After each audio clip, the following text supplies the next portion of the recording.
My message is that we'll be watching you.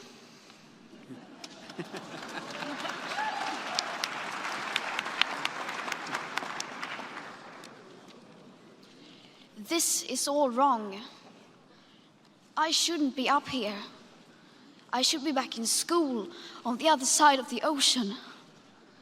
Yet you all come to us young people for hope. How dare you? You have stolen my dreams and my childhood with your empty words, and yet I'm one of the lucky ones. People are suffering, people are dying, entire ecosystems are collapsing. We are in the beginning of a mass extinction, and all you can talk about is money and fairy tales of eternal economic growth. How dare you?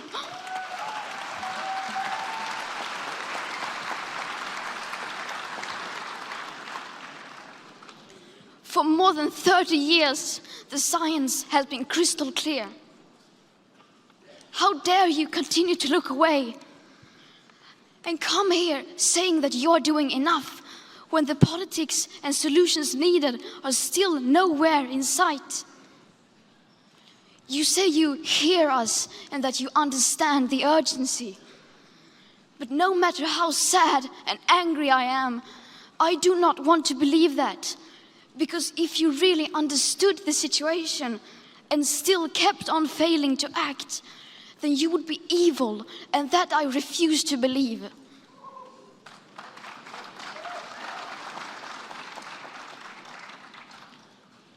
The popular idea of cutting our emissions in half in 10 years only gives us a 50% chance of staying below 1.5 degrees and the risk of setting off irreversible chain reactions beyond human control.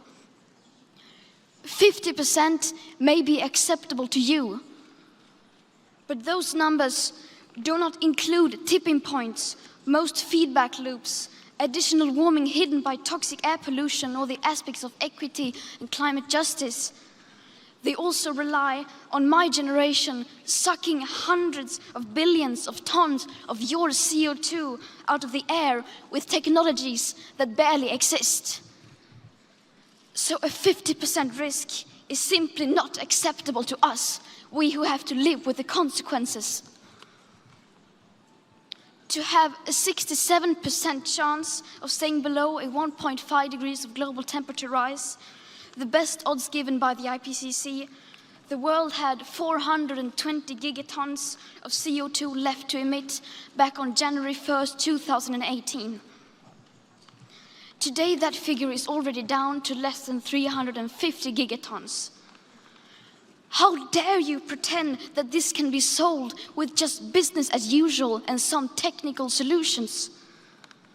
With today's emissions levels, that remaining CO2 budget will be entirely gone within less than 8.5 years.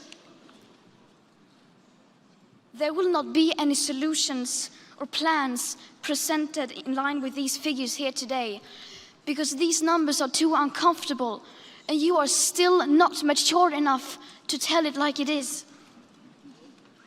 You are failing us.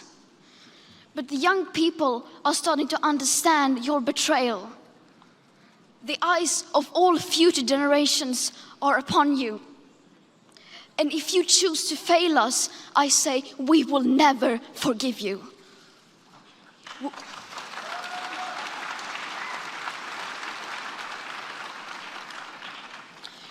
We will not let you get away with this. Right here, right now, is where we draw the line.